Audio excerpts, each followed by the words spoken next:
To see what congressional Democrats wish to do to America, just look at the result of yesterday's election in New York, where their party installed a communist as the mayor of the largest city in the nation.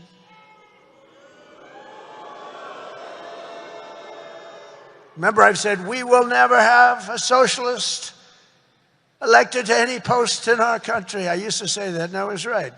We skipped socialist and we put in a communist instead.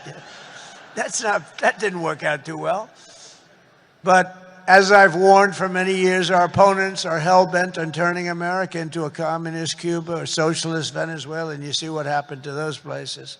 For generations, Miami has been a haven for those fleeing communist tyranny in South Africa.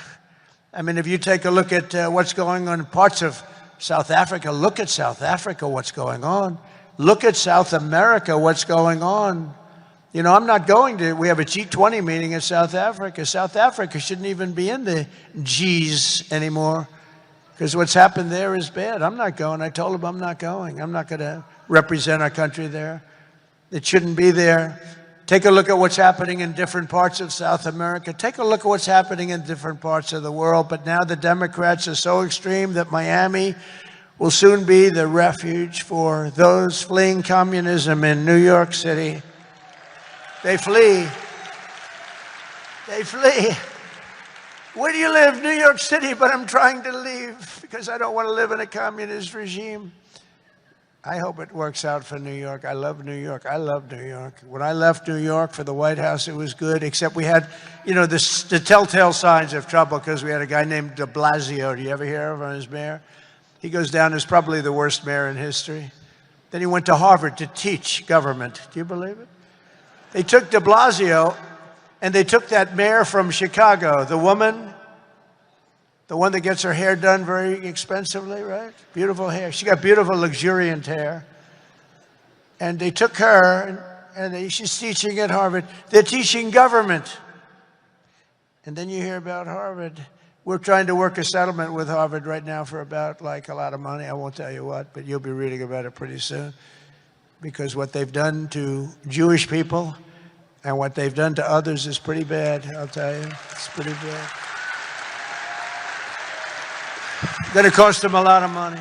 After last night's results, the decision facing all Americans could not be more clear. We have a choice between communism and common sense. Does that make sense to you? Common sense. It's common sense or communism. And you know, you take a look back 1,000 years, it hasn't worked. If it worked, we'd be using it, I guess, but it hasn't worked. Our opponents are offering an economic nightmare. We're delivering an economic miracle. We have delivered in 9 months, this is the biggest investment of funds in a country in history by many times. That's good. They want higher spending for government and illegal aliens. We want bigger paychecks for American workers and American families, and that's what we're delivering. You see that. They stand for crime and chaos and corruption. We stand for law and order and justice. Also strong borders. Boy, do we have strong borders. They put America last. We put America first. We put America first. And as long as I'm in the White House, the United States is not going communist in any way, shape, or form. We'll stop it. We're going to stop it. Stop this nonsense. You know, I said they were voting last night. You could have a communist or a thug.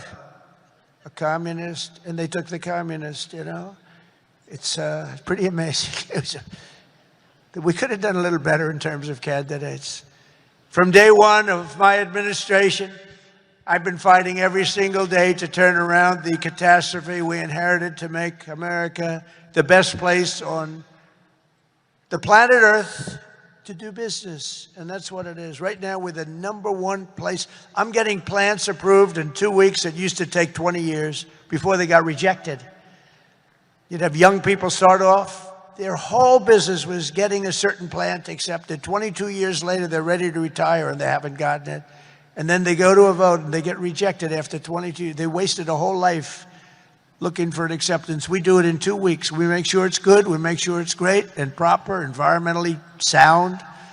Takes 2 weeks. My goal is to have the best tax rates, the lowest energy cost, the lowest regulatory burden, the most advanced technology, and the fairest trade deals anywhere in the world. You know, we're leading China, we're leading everybody by a lot in AI.